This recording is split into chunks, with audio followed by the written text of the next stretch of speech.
നിങ്ങളുടെ വീട്ടിലുണ്ടോ ചോറുണ്ണാൻ മടിയുള്ള കുട്ടികൾ? ഞങ്ങളുടെ വീട്ടിലുണ്ട് കേട്ടോ കുറച്ച് കുട്ടികൾ. അതിൽ ഏറ്റവും വലിയ കുട്ടി ഞങ്ങളുടെ അനിയൻ തന്നെയാണ്. അവന് നല്ല മടിയാണ് ചോറുണ്ണാനായിട്ട്. എല്ലാതരം കറികളൊന്നും കൂട്ടി കഴിക്കില്ല. അപ്പം അമ്മ ഉണ്ടാക്കി കൊടുക്കുക ഇങ്ങനെ സ്പെഷ്യലായിട്ട് ഇങ്ങനെ ഒരു ഉള്ളിച്ചോറ്. നെയ്യ് ഒഴിച്ച് ഒരു കടുക് പൊട്ടിച്ചിട്ട് മൂത്ത് വരുമ്പോൾ അതിലേക്ക് കുറച്ച് ഉള്ളിയും വെളുത്തുള്ളിയും കൂടി അരിഞ്ഞതും കുറച്ച് വേപ്പിലയും കുറച്ചൊരു മഞ്ഞൾപ്പൊടി ഇട്ടിട്ട് ഒന്ന് വഴറ്റും. ചെറുതായി ഒന്ന് വഴണ്ട് വരുമ്പോൾ അതിലേക്ക് ചോറിട്ടു. നമ്മളൊന്നും വീട്ടിലുണ്ടാക്കുന്ന ചോറ് തന്നെയാണ് കേട്ടോ, സ്പെഷ്യലായിട്ടുള്ള ചോറ് മതിയൊന്നുമല്ല. അതിട്ട് കൊടുത്തിട്ട് കുറച്ചൊന്ന് ചൂടാക്കും. ആ ചോറിന് ഒരു പ്രത്യേക രുചിയാണ്, വേറെ ഒന്നും വേണ്ട.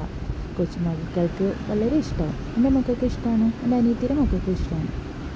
ഞാൻ ഇടയ്ക്കിടയ്ക്ക് വീട്ടിലിങ്ങനെ ഉണ്ടാക്കി കൊടുക്കും കേട്ടോ. ചില ദിവസങ്ങളിൽ മുട്ട ഉണ്ടാക്കി കൊടുക്കാനൊരു മടിയല്ലേ. എന്നും മുട്ട കൊടുക്കുന്നതുകൊണ്ട് എനിക്കിഷ്ടമില്ല. എന്നാലും ചില ദിവസങ്ങളിൽ ഞാനിങ്ങനെ ഉണ്ടാക്കി കൊടുക്കും. സ്കൂൾ വിട്ട് വന്നിട്ട് എന്തെങ്കിലുമൊക്കെ പലഹാരം കഴിച്ച് കഴിഞ്ഞാലും വൈകുന്നേരം 7 മണി കഴിയുമ്പോൾ അവർക്കൊരു വിശപ്പുണ്ട്. ചോറുണ്ണാനാണെങ്കിൽ മടിയാണ്, വേറെ എന്തെങ്കിലും വേണം. അപ്പോൾ ചിലപ്പോൾ ഇങ്ങനെ ചെയ്ത് കൊടുത്താൽ വളരെ സന്തോഷത്തോടു കൂടി കഴിക്കണതാണ്. നമ്മുടെ മക്കളുടെ സന്തോഷമല്ലേ നമ്മുടെ സന്തോഷമല്ലേ. മിക്ക വൈകുന്നേരങ്ങളിലും ഞാൻ അവർക്ക് ഇഷ്ടപ്പെട്ടതൊക്കെ ഉണ്ടാക്കി കൊടുക്കും. എന്നിട്ട് എൻ്റെ കൈ കൊണ്ട് ഊട്ടി കൊടുക്കുമ്പോൾ അവർക്കൊരു പ്രത്യേക സന്തോഷമാണ്. നമ്മളങ്ങനെയല്ലേ, എത്ര വലുതായാലും നമ്മൾ അമ്മമാരുടെ കൈ കൊണ്ട് ഒരു ഉരുള ചോറ് കിട്ടുമ്പോൾ എന്ത് സന്തോഷമാണല്ലേ.